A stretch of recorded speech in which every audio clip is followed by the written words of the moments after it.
Iniciando específicamente el tema de inteligencia artificial, quiero que quede claro estos conceptos. La inteligencia artificial son programas con capacidad de aprender y razonar como humanos. Véanlo como el conjunto. Y dentro del campo de la inteligencia artificial vamos a trabajar directamente con algoritmos de machine learning y de deep learning. El machine learning son algoritmos que le da a la inteligencia artificial la capacidad de aprender y razonar como el ser humano para tomar decisiones y aprenden sin ser programados. Y el deep learning es un subconjunto de aprendizaje automático en el que utilizan un algoritmo en particular que se conoce como las redes neuronales artificiales, que básicamente simulan el pensamiento y la forma en la que funciona el cerebro humano. Dentro de lo que es la inteligencia artificial, existen aplicaciones y algoritmos que podemos nosotros utilizar para resolver desafíos del mundo real. Dentro de los principales algoritmos que veremos a continuación, se basa el Random Forest. El algoritmo de árbol de decisión también es muy utilizado en cuanto a Machine Learning. Tenemos también lo que se conoce como Support Vector Machine.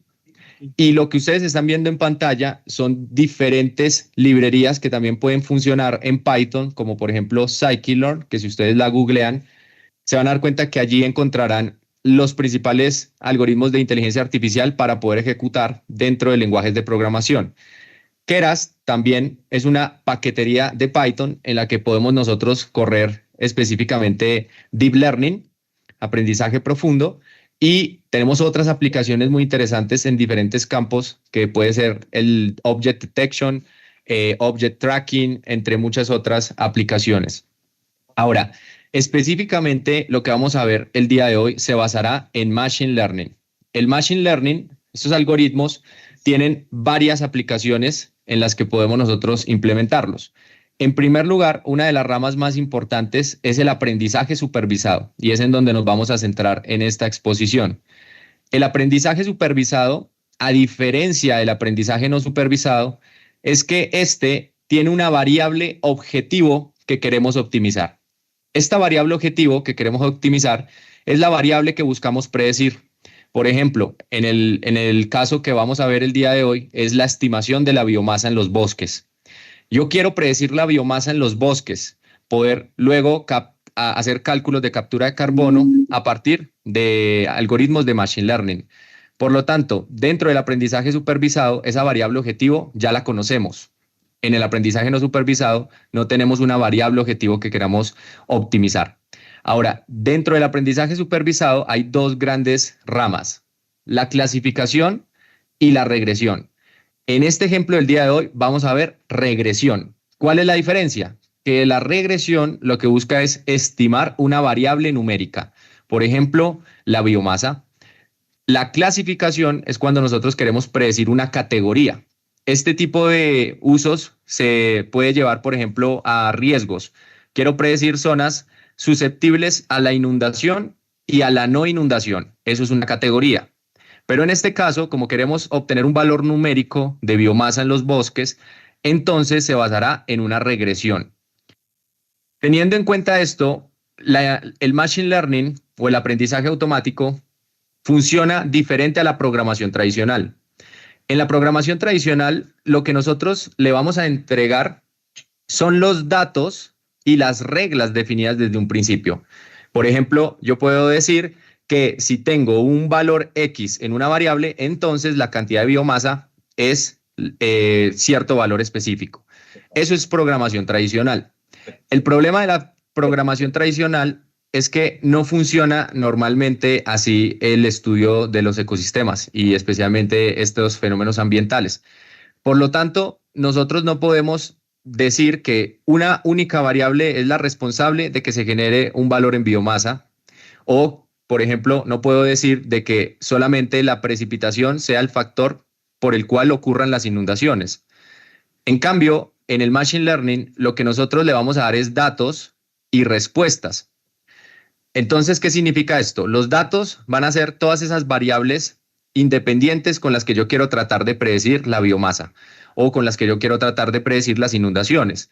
Y las respuestas son datos conocidos de inundaciones o datos conocidos de biomasa.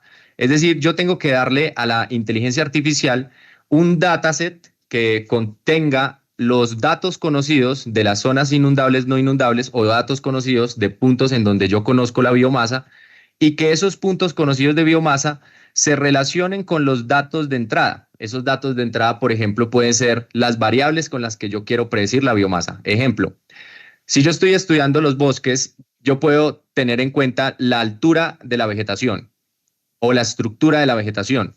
Es una variable que puede influenciar la estimación de biomasa. También puedo considerar el suelo, puedo considerar el clima, puedo considerar otras variables, y la combinación de todas estas variables relacionadas con estas respuestas le permiten al algoritmo aprender de esos datos. Y estas relaciones normalmente no son lineales. ¿Qué quiere decir una relación lineal? Por ejemplo, lo que ocurre con la temperatura y la elevación. Sabemos que en zonas de mayor elevación normalmente la temperatura es menor, por ejemplo en zonas de páramo, y las zonas de menor elevación, cercanas al nivel del mar, tienden a tener una mayor temperatura. Esto es una relación lineal. El problema de nosotros considerar relaciones lineales en este tipo de estudios ambientales es que normalmente no se dan de manera directa, sino que son relaciones no lineales. Y aquí es en donde los algoritmos de Machine Learning entran a jugar un rol fundamental. Esto que ustedes están viendo en pantalla es un roadmap, un mapa de ruta de Scikit-learn. Scikit-learn, como les comenté, es la biblioteca más grande de Machine Learning en Python. Entonces, lo que nos está mostrando aquí Scikit-learn es que tenemos varios caminos que podríamos tomar dependiendo de lo que yo quiera hacer con inteligencia artificial. Cuando empezamos, nosotros lo primero que nos vamos a preguntar es ¿cuántas muestras tengo yo conocidas de mis datos? Si yo, por ejemplo, tengo más de 50 muestras, entonces yo puedo o predecir una categoría o predecir una cantidad, que este sería la regresión y este sería la clasificación. Como nosotros vamos a predecir una cantidad, entonces yo tengo que tener también un número de muestras suficiente para poder entrenar a este algoritmo, porque su definición lo dice, aprenden de grandes volúmenes de datos. Entonces yo tengo que contar con un buen volumen de datos suficiente para poder entrenar el algoritmo. Y si yo quiero predecir una cantidad, entonces yo puedo elegir diferentes algoritmos, por ejemplo, el Support Vector Regression, el Random Forest, redes neuronales, entre otras que existan, para poder predecir ese valor numérico. Y si yo quiero predecir una categoría, entonces tengo la clasificación supervisada y la no supervisada. Nosotros nos vamos a enfocar en lo que son las regresiones. El aprendizaje supervisado, en términos simples, que es lo que vamos a ver ahorita en un momento, funciona de la siguiente manera. Yo tengo un algoritmo que puede ser el Random Forest y lo quiero entrenar con datos etiquetados, datos conocidos de biomasa que contengan también información de las variables independientes con las que yo quiero predecir la biomasa. Entonces, estos se conocen como datos etiquetados. Y ahorita cuando lo vean en la práctica se va a aterrizar mucho mejor. Estos datos etiquetados son valores de biomasa conocidos en el espacio geográfico, pero que también están relacionados con las variables independientes, por ejemplo, la altura de la vegetación, pueden ser imágenes satelitales, pueden ser datos de clima. Entonces son puntos conocidos de biomasa que se relacionan con valores numéricos de esos datos independientes. Cuando el algoritmo recibe la información, él aprende sus patrones y define las reglas por las cuales luego va a hacer la predicción. Al generar la predicción, yo tengo luego que validar ese modelo. Y entonces ahí aplico técnicas estadísticas que me permitan a mí poder evaluar la precisión en la que él está estimando la biomasa en un bosque. El dataset, que es un concepto muy importante del cual voy a estar hablando constantemente, son los datos. En Machine Learning es el conjunto de datos con el que trabajamos en el modelo. Entonces, este dataset contiene los features o esas características de los elementos con el que vamos a entrenar nuestro algoritmo, conocidos también como etiquetas o labels. En SIG, específicamente, un dataset puede ser una imagen satelital, puede ser un conjunto de puntos de muestreo con sus atributos, puede ser series temporales de variables ambientales. Y una de las cosas más importantes en Machine Learning y Deep Learning realmente no se trata del algoritmo, se trata de la calidad de los datos. La calidad y cantidad y representatividad de los datos es lo que determinará el rendimiento de un buen modelo de Machine Learning o de Deep Learning. Entre los principales algoritmos que se utilizan normalmente en publicaciones científicas son el Support Vector Machine, el Decision Trees, el Random Forest, las redes neuronales y el Histogram Based Gradient Boosting. Son algoritmos de árboles de decisiones. Para entender esto mucho más, cuando nosotros estamos trabajando con una imagen satelital y de pronto si ya han tenido el acercamiento al formato raster, una imagen satelital es un raster. Un raster es una matriz de datos. Esta matriz de datos tiene un valor numérico. Entonces imaginémonos lo siguiente. Yo tengo un raster de elevación. Si yo tengo un raster de elevación, cada píxel de ese raster contiene un valor de elevación. Entonces, si yo tengo un raster de precipitación, entonces cada píxel contiene un valor de precipitación. Si yo tengo un raster de una imagen satelital, por ejemplo, como Landsat, y Landsat trabaja específicamente con bandas espectrales, entonces cada píxel contendría un valor correspondiente a sus bandas espectrales. Lo que nosotros queremos darle al algoritmo es la información organizada en los datos conocidos de biomasa. Voy a pintarlos con un color azul. Hagamos de cuenta que aquí en este punto azul, en este punto azul y en este punto azul, yo tengo un valor conocido de la biomasa que pude obtener ya sea en campo, que lo puedo obtener de datos LiDAR, que lo puedo obtener con inventarios forestales, etcétera. Tengo el valor de biomasa conocido. Ese valor de biomasa va a extraer los valores numéricos de los raster con los cuales quiero relacionar la biomasa. Y entonces, al generar esta tabla, yo ya puedo empezar a modelar. Vamos a ver esto en la práctica. ¿Listo? ¿Qué les parece? Colóquenme ahí en el chat. ¿Ok? Entonces, ¿cómo funciona? Bueno, en primer lugar, ahí están viendo mi ventana de Python. Sí, profesor, sí se ve. Si me escucha, sí se ve. Ok, listo. Si están viendo mi ventana de Python, entonces les explico cómo funciona este proceso. Bueno, en primer lugar, esto que ustedes están viendo acá se llama Colab. Colab es una interfaz de Google gratuita que también tiene su versión paga para poder correr Python en la nube. No lo tengo que instalar en mi computadora. Y lo que yo voy a hacer acá es instalar y importar una librería que se llama II. Esta librería es una API, es para poder conectarme con Google Earth Engine. Google Earth Engine es esta plataforma que estamos viendo acá en pantalla, es Google Earth Engine. Esta plataforma de Google Earth Engine, ¿ok? Me permite acceder a datos satelitales en todo el mundo. Entonces, quiero que me confirmen si están viendo acá el Google Earth Engine. Sí, profesor, perfectamente, se ve muy bien. Ok, entonces este es Google Earth Engine. Ejemplo, si yo quiero cargar una imagen satelital, digamos, de Landsat 8. Landsat 8 es un satélite de la NASA. Entonces, dentro de las colecciones, aquí yo tengo imágenes de Landsat 8, Landsat 9, y vamos a ver acá, por ejemplo, cómo se visualiza una imagen satelital. Esto que están viendo acá es la imagen satelital de Landsat 9. Entonces, cada una de las bandas que tiene Landsat me va a permitir entrenar mi algoritmo de Machine Learning. Entonces, por ejemplo, acá yo puedo ver que Landsat tiene varias bandas espectrales. ¿Sí? Estas bandas espectrales se relacionan específicamente con la información espectral. Entonces vamos a poner una combinación y fíjense que aquí ya va cambiando.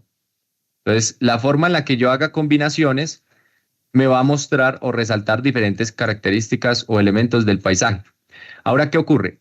Este código que me da Google Earth Engine me permitió hacer en un solo script una corrección de la imagen satelital. Por ejemplo, esto que están viendo acá es una corrección atmosférica. Se usa normalmente con imágenes de Landsat 8 y Landsat 9. Pero no quiero entrar aquí en detalle a la parte de corrección. Creo que me estoy escuchando yo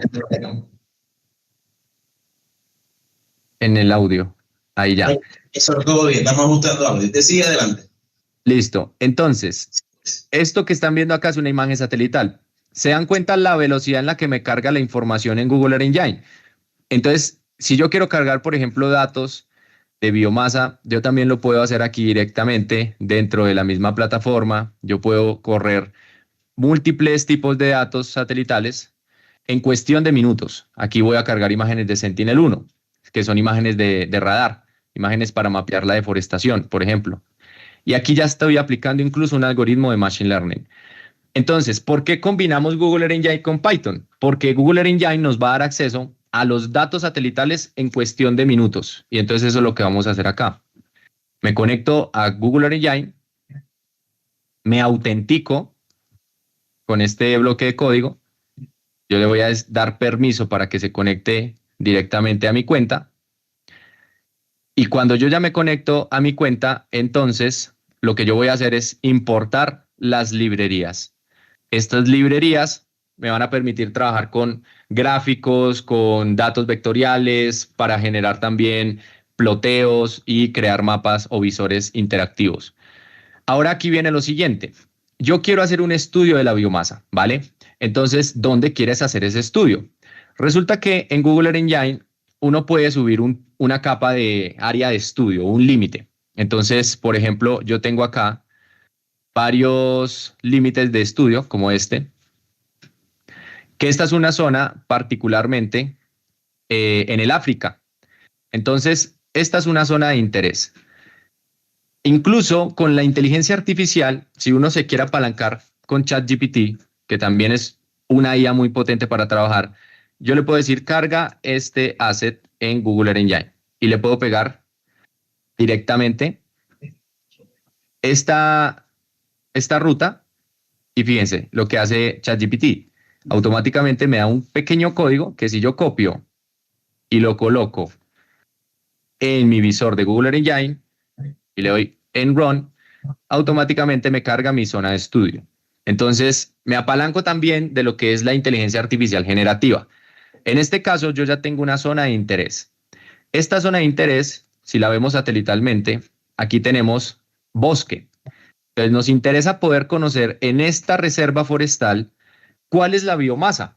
Y si yo conozco la biomasa, yo puedo calcular el carbono capturado. Y si yo conozco el carbono capturado, yo puedo orientar acciones de conservación o temas relacionados a bonos de carbono, etcétera.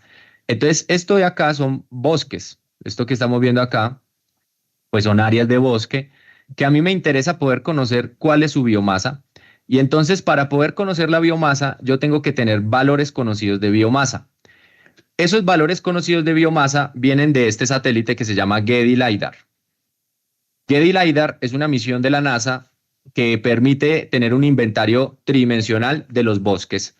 Y Getty LiDAR nos provee información de biomasa.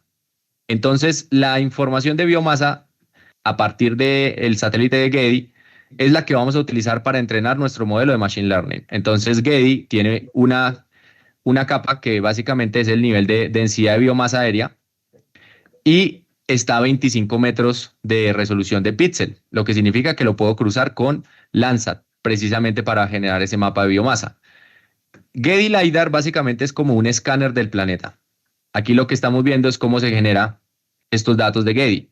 Entonces, estas son las estructuras forestales y lo que hace Getty es medir específicamente esta estructura vertical y luego hace unos cálculos para obtener la biomasa. Entonces son valores conocidos que si lo vemos así en un mapa, de hecho vamos a cargarlo acá, vamos a ponerle Getty, vamos a cargar Getty, en este caso L4A, que es un raster de biomasa.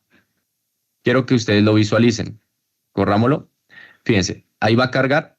Esto que ustedes están viendo, todas estas líneas en color rojo, son datos de biomasa, datos que son de trayectoria del satélite de Getty. Y entonces esto cubre prácticamente todo el planeta. Entonces, si yo estoy estimando la biomasa en África, Colombia, Perú, Venezuela, Panamá, Costa Rica, en cualquier parte del mundo, yo tengo datos de trayectoria de biomasa. Y entonces lo que queremos hacer es cruzar la información conocida de biomasa de Getty con los datos satelitales con los cuales yo quiero tratar de predecir la biomasa. Entonces, dentro de lo que es acá Colab, yo lo único que voy a decirle es que quiero estimar la biomasa, pero en esta zona particularmente. Entonces le voy a decir, tomo esto, copio, vengo por acá y lo reemplazo aquí en este código para que este sea mi área de estudio. Al leerlo, ahora yo quiero tratar de estimar la biomasa con datos satelitales. Entonces tengo varias opciones. Tengo Sentinel, tengo Landsat. Independientemente qué satélite utilices, pensar siempre en la escala en la que yo quiero generar mi mapa de biomasa. Yo lo quiero generar semidetallado, 1.25.000. Entonces voy a utilizar Sentinel. Sentinel, este código que están viendo acá, automáticamente limpia la imagen, la preprocesa, busca una fecha particular en donde quiero obtener los datos de Sentinel que esté relacionado con los valores de biomasa de Getty y que me entregue imágenes con 20% de nubosidad y estas bandas espectrales. Estas bandas espectrales corresponden al rango del azul, del verde, del rojo, del infrarrojo cercano, lejano y así sucesivamente. Entonces ejecuto y miren la velocidad en la que ya tengo la información. Acá ya cargué en mi zona de estudio la composición de Sentinel.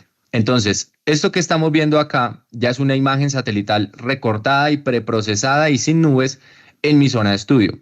Ahora, esta no es la única variable que yo quiero utilizar para poder estimar la biomasa. A mí también me interesa utilizar algunos índices. Los índices satelitales se crearon para poder estudiar diferentes tipos de coberturas.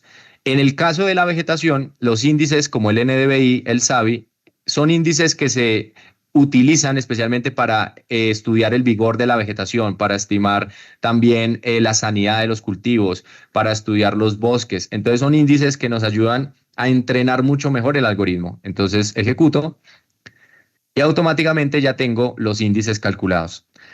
Miren la velocidad en la que uno trabaja con estos datos cuando cuenta con las herramientas correctas. Esto hacerlo manualmente me hubiera tomado mucho más tiempo. Primero porque tengo que bajarme 12 imágenes por lo menos para tener un promedio anual o muchas más imágenes sin nubes, preprocesarlas en un ArcGIS o en un QGIS, recortarlas, luego montarlas otra vez a Colab y este es un proceso muy largo. Luego voy a cargar datos de Sentinel-1 porque también me interesa poder estudiar la vegetación pero con datos de radar. Los datos de radar tienen una longitud de onda mucho más alargada que los datos ópticos y por ende, dependiendo también la banda, logran penetrar mucho mejor la superficie. Si yo quiero estudiar la estructura de la vegetación, yo necesito también datos de radar. Entonces acá tengo la información ya lista y preparada de radar.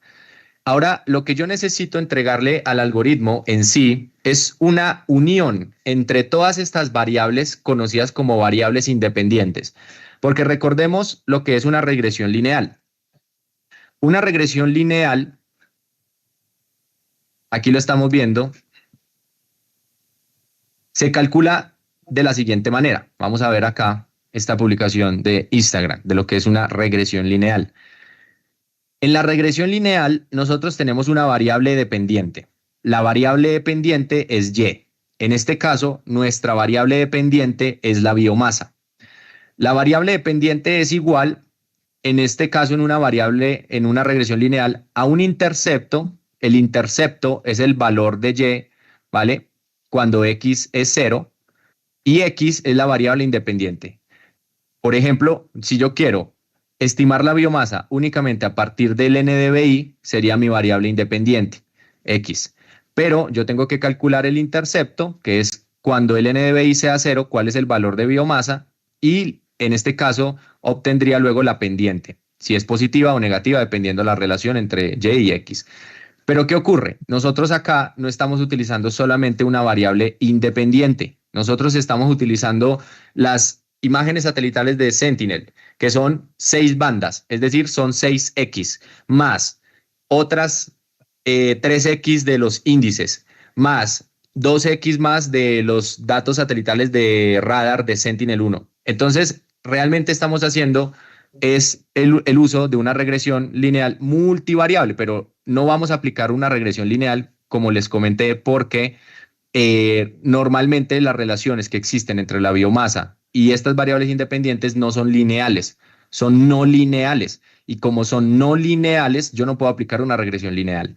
Entonces, lo que estamos haciendo es tratar de emular esta relación, ¿vale?, de estimación, de regresión, pero con métodos de Machine Learning. Entonces, lo que vamos a ver acá es que para poder entrenar mi algoritmo, yo tengo que entregarle una imagen satelital, pero que contenga todas las variables independientes en un solo raster. Es decir, que tenga todas las bandas, los índices, más las imágenes de Sentinel en una sola composición. Y entonces la voy a generar. Listo. Y ahora ya tengo mi dataset. Ahora, ¿qué falta? Necesito que ese dataset también tenga ahora los valores conocidos de Getty, los valores conocidos de biomasa. Entonces, aquí yo voy a cargar los datos conocidos de biomasa para el mismo periodo de tiempo en el que voy a generar la imagen satelital. Y aquí estoy aplicando unos filtros porque normalmente en un proceso de Machine Learning, uno de los pasos más importantes es la limpieza de los datos, es entender un poco el comportamiento de la información para yo decidir si la transformo, si la limpio, si la normalizo. Y normalmente Getty nos dice que tiene una banda de calidad para poder obtener datos de mejor calidad. Y también estoy filtrándolo por pendiente, porque en zonas de mayor a 30% de pendiente normalmente tenemos más errores en el satélite de Getty. Entonces, yo quiero quedarme con los datos de mejor calidad. Entonces ejecuto.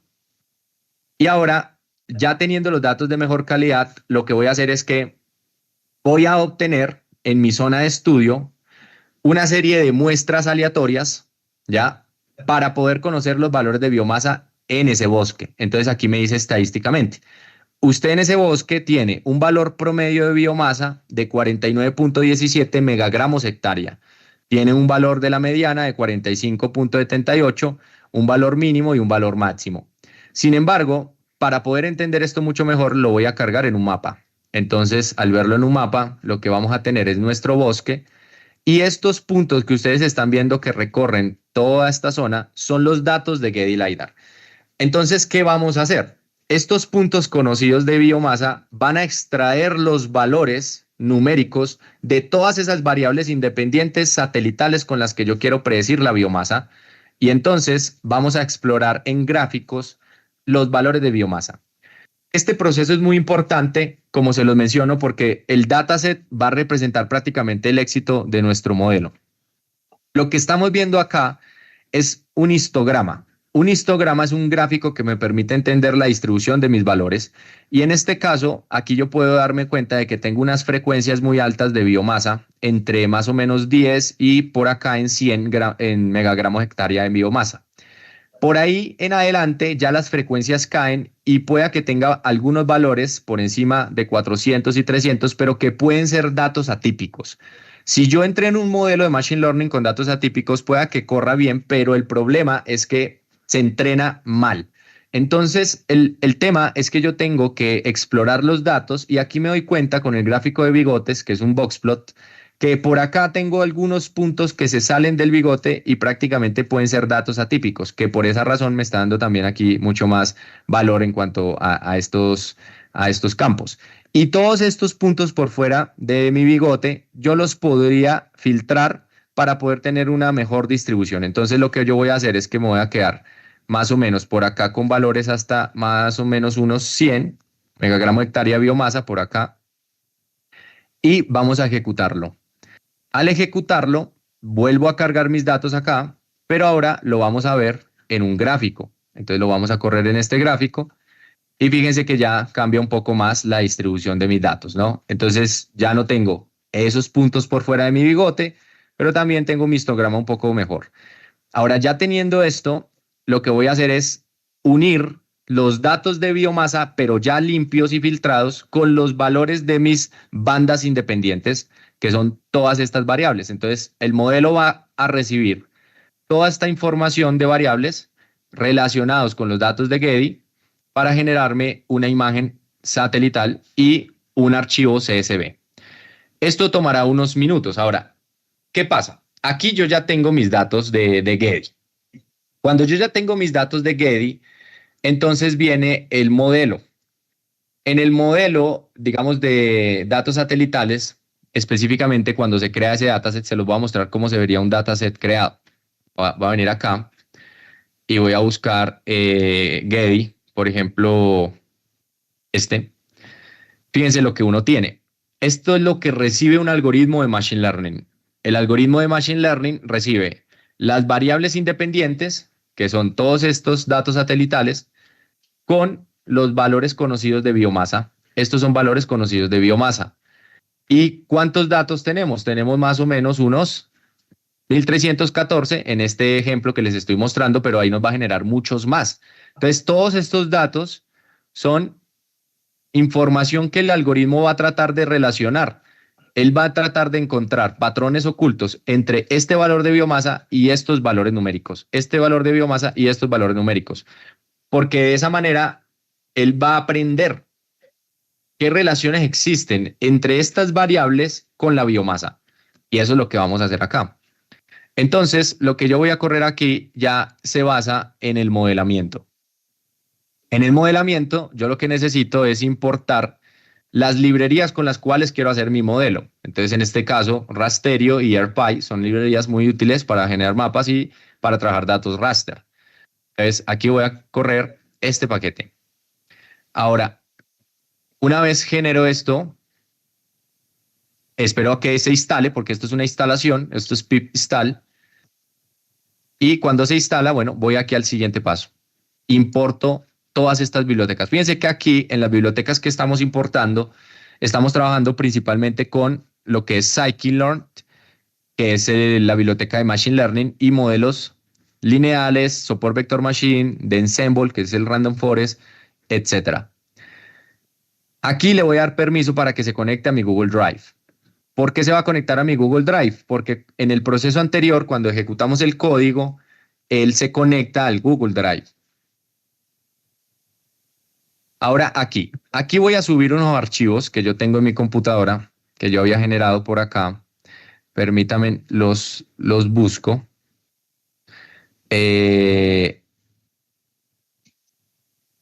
Para explicarles cómo funciona todo este proceso. Por acá, datasets, permítanme, feature importance, preparaciones de muestras con Google Earth Engine. Para no esperar hasta que termine el script, porque mientras que genera los datasets, él toma un poquito más de tiempo. A ver, este creo que lo había dejado. Vamos a buscar aquí, si no estoy mal, escritorio. Por acá. Por aquí creo que los tengo, que son los datos satelitales que ahorita nos acaba de generar el script. Pero aquí lo buscamos. Esto es deforestación, escritorio. ¿Cómo vamos hasta acá? ¿Preguntas, dudas, inquietudes? ¿Vamos bien hasta este punto? ¿Me confirma ahí? Listo, profesor. Sí, muy interesante el tema. Nada más que vamos a esperar a que usted termine de Acá. hacer su exposición para luego entonces entrar a preguntas y respuestas donde vamos Listo. a hacer acompañamiento. Gracias. Ya, chévere. Ahí ya los encontré. Entonces, fíjense, esto que estoy cargando es lo que me generó el código anterior. Una capa predictora de biomasa y unos valores CSV, que es la tabla que les mostré. Y entonces aquí lo único que voy a hacer es leerlo. Entonces la capa predictora la voy a reemplazar en la ruta de la capa predictora, porque este era para un modelo de biomasa en manglares. Y este otro es el de la ruta del CSV y listo. Entonces ejecuto. Aquí vuelvo a cambiar esta parte,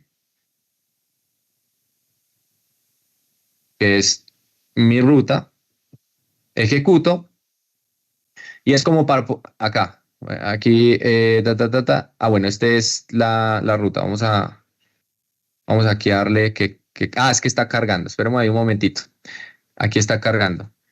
Cuando este ya termine, el raster ya subió. Esperemos ahí un momentico a que cargue para que este lo ejecute.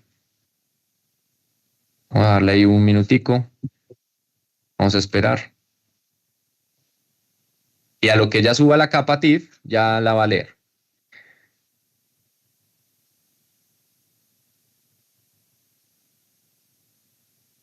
Listo, ahí ya terminó.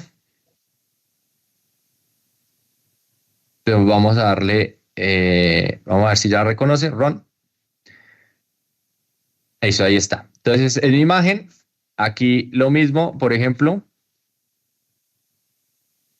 ejecuto. Y fíjense, aquí voy a preparar el modelo. Entonces, esta es mi tabla que me generó el script anterior. Miren, valores de biomasa conocidos relacionados con las variables independientes. Ahora, en Machine Learning, uno normalmente utiliza un 80% para entrenar o un 70% para entrenar el modelo y el restante de todos estos datos, que son más de 18.000 datos, más de 11.887 datos, el 30% va a ser para validar el modelo y el 70% para entrenar el modelo. Entonces aquí le pongo 0.3 de testing. Ejecuto. Ahora aquí vamos a generar un análisis exploratorio. Aquí lo vamos a ver si tengo valores nulos, porque no puedo tener valores nulos. Esto es su exploración, estadísticas de cada una de las variables y mi biomasa, gráficos para poder entender un poco como los box plot de cada una de las variables. Y aquí ya voy a generar gráficos de densidad también que son muy útiles para interpretar los modelos de distribución. Y este otro ya es para generar también para gráficos de densidad, pero para las imágenes de SAR. Correlación entre datos, también uno correlaciona los datos para poder ver relaciones entre datos, porque en un modelo de Machine Learning uno puede elegir o meter todas las variables o quedarse con las menos correlacionadas, también es posible. Entonces, esto me ayuda como a tomar esas decisiones. Y aquí viene el entrenamiento del modelo. Aplico Random Forest Regressor, que es el modelo, y luego de que aplico esta semilla y cargo mi modelo, lo que voy a hacer es calcular validaciones cruzadas. ¿Qué es una validación cruzada? Básicamente lo que estamos haciendo es que cuando uno trabaja con algoritmos de Machine Learning o Deep Learning, hay algo que se llaman los hiperparámetros. Los hiperparámetros, hagan de cuenta que es como cuando ustedes ajustan una tuerca en una herramienta. Estas herramientas, estos algoritmos, al ajustarlos en estos hiperparámetros, pueden dar mejores rendimientos. Entonces, lo que hace una validación cruzada es probar múltiples combinaciones de hiperparámetros para ver cuál nos va a dar la mejor precisión. En vez de hacerlo uno, lo hace la máquina por uno. Entonces, aquí lo que estamos haciendo es calcular esa validación cruzada con 15 particiones y entonces ya vamos a tener diferentes modelamientos, simulaciones, para luego obtener nuestro mejor modelo de Random Forest. Y entonces, una vez termine de calcularlo, aquí vamos a ver los resultados. Y esta métrica que se llama el root mean square, entre más cercana a 0, es mucho mejor. ¿Qué significa esto? Si yo tengo un root mean square 0, quiere decir que los valores que se predice por el modelo con respecto a la realidad son iguales. Si yo tengo un root mean square 1, pues entonces puede ser o más o menos 1 en cuanto a su diferencia, pero aquí yo tengo 9, 7, 6, entonces puede cambiar o más o menos en 6 megagramos hectárea la biomasa. Entonces, la importancia de las métricas de un modelo de Machine Learning nos va a permitir elegir adecuadamente el algoritmo y el resultado para poder publicarlo, para poder utilizar una consultoría en un proyecto. Hay otras métricas, pero el root mean square es muy importante, que entre más cercano a 0, mucho mejor. Entonces, si yo, por ejemplo, al momento de ejecutar esto, aquí analizo cuáles de estas validaciones me dio el mejor root mean square. Por ejemplo, tengo esta, por ejemplo, de 4.86, 4.63. Esta fue, digamos, la ganadora. Entonces, ese modelo es el que voy a usar. Y el resto, pues también lo puedo considerar, pero este es el que me dio mejor rendimiento porque igual todos están bien. Entonces, vamos a darle acá un momentico porque él está haciendo validaciones cruzadas y esto toma unos minuticos. Cuando él termine, ejecuto esta línea, ¿vale? Entonces vamos a correrla de una vez para que nos genere el resultado de los estadísticos de root mean square. Le vamos a dar un minutico.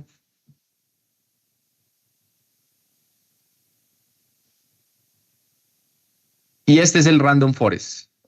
Ahorita también podemos correr, por ejemplo, el de Gradient Boosting o por Vector Regression, incluso también con redes neuronales, con Deep Learning se puede correr. Los mismos datasets de entrenamiento los puedo meter en otro algoritmo y que aprendan de los datos y ver cuál de todos me predice mejor la biomasa forestal. Vamos a darle ahí unos minutos y ya estamos finalizando. Bien, ahí ya terminó. Y entonces, fíjense, me dio varios resultados, ¿no? Este de acá me dice que tiene 6.73. Este está muy bueno. Entonces, ejecuto ahora la predicción y esta es mi regresión. Y entonces, fíjense, tengo un R cuadrado de 0.88, muy bueno, y un root mean square de 7.96. Normalmente en estimaciones de biomasa, estar por encima de 0.7, 0.6 ya es un gran logro. Aquí nos damos cuenta de que si utilizamos herramientas satelitales, y lo que nos está mostrando esto es la línea de regresión que mejor se ajusta al patrón de los datos. Y lo que estamos viendo todos estos puntos es que los valores, la línea es prácticamente los valores que predice el modelo y los puntos son los valores conocidos. Entonces, entre más cercanos a esta línea, quiere decir que los valores conocidos con los valores predecidos son más parecidos. Y que también, pues, hay valores en donde puede subestimar o sobreestimar, pero entre mejor se ajuste, mucho mejor. Y este es un R cuadrado de 0.88 y un root mean de 7.96. Ya estando, digamos, feliz con el modelo, también puedo correr otro algoritmo, que este sería el de gradient boosting, y compararlos. Por ejemplo, vamos a comparar este, y fíjense que este funciona, pero miren que nos baja el R cuadrado y nos aumenta el root mean square. En conclusión, el mejor fue, para este caso concreto, el random forest. Y cuando yo ya estoy satisfecho con el modelo, entonces aquí puedo correr los dos, cuál de los dos se comparan, y hago la predicción de biomasa en toda mi reserva forestal. Y entonces lo que vamos a obtener acá es un mapa en el que cada píxel me va a dar el valor de biomasa en todo el bosque, generado a partir de un modelo de Machine Learning con inteligencia artificial. Y aquí vamos a esperar a que lo genere. Ahí lo está computando. Y el resultado va a ser muy interesante, ¿no? Aquí vamos a tener nuestro modelo que luego podemos exportar a un SIG, por ejemplo, ArcGIS o QGIS, y aquí ya tengo mi valor de biomasa. Entonces, este fondo de acá, esto simplemente es no data, se elimina y ya. Pero lo que estamos viendo acá ya son los valores. Entonces, fíjense, estas zonas son las que tienen mayor biomasa. Estas zonas son las que tienen menor biomasa. Y si vemos el mapa acá, que estábamos hace un momento, miren, estas zonas en donde se ve menos vegetación, fueron las que nos cargaron con menor biomasa. Y estas zonas de acá fueron las que nos dieron mayor biomasa. Ahora, ¿cuál es la biomasa? Pues aquí ya la conocemos. Lo guardo. Y luego vienen otras cosas que, si en algún momento tenemos espacio, se llama Machine Learning explicable. El Machine Learning explicable es cómo el algoritmo toma la decisión que toma. ¿Qué variables fueron las que influyeron en las estimaciones de biomasa? Y esto de acá, que ustedes están viendo, ya es gráficos de SHAP, son Future Importance. Aquí estamos viendo ya todo lo que es la construcción de los árboles de decisiones, por aquí, cómo tomó las decisiones el árbol. Esto ya es entender mucho más a profundidad el Machine Learning. Y listo, con esto finalizamos un ejemplo de inteligencia artificial en el uso de los SIG que resuelve un desafío que es entender nuestros bosques. ¿Vale? ¿Sí me dio el tiempo o me pasé? Yo creo que sí, tengo el tiempo. Sí, tengo el tiempo, tengo el tiempo. Sí, ahí estoy a tiempo. Está muy bien con el tiempo. Excelente. Listo, ya terminamos. Bien, tenemos unas preguntas por acá. Y son las siguientes. ¿Nos escuchan? ¿Me escucho? Sí, dice así. ¿Cuándo debería usar un algoritmo de bosques aleatorios, ya sea de un lugar, un árbol de decisión simple? Miren, el árbol de decisión simple tiene un problema que es el overfitting. ¿Qué es el overfitting? El overfitting es que el algoritmo se memoriza los datos de entrenamiento muy bien, pero le cuesta predecir. El árbol de decisión simple tiene un desafío muy grande y es que es un método que cuando tú le vas a dar muchas variables, lo vuelves muy complejo ese árbol. Y al volverlo complejo, él le cuesta luego predecir. Entonces, para poder resolver desafíos en donde involucramos muchas más variables, se utiliza un algoritmo de ensemble, que es el random forest, que son muchos árboles. Hagan de cuenta, si un árbol de decisión se equivoca en su decisión de estimar la biomasa, no hay otros árboles que compensen ese error, porque el árbol ya se equivocó. En cambio, si yo le coloco 100 árboles o 200 árboles, lo que ocurre es que vamos a promediar la votación entre los árboles. Si 5 árboles se equivocan, pero 85 árboles están en lo correcto, entonces gana el valor de los 85 árboles porque por votación y por promedio fue la decisión que tomaron esos árboles. Cuando tenemos muchas variables, también la ventaja de tener muchos árboles es que podemos diversificar esas características de los árboles. No todos van a tener las mismas variables y esto permite que sean diferentes los árboles para que analicen de maneras distintas los valores, en este caso de biomasa.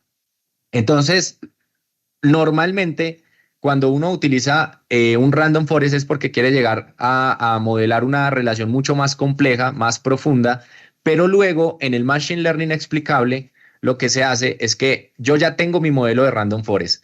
Ahora trato de explicarlo a partir de un árbol de decisión simple para tratar de entender esas decisiones que tomó el random forest en ciertos lugares específicos de mi modelo.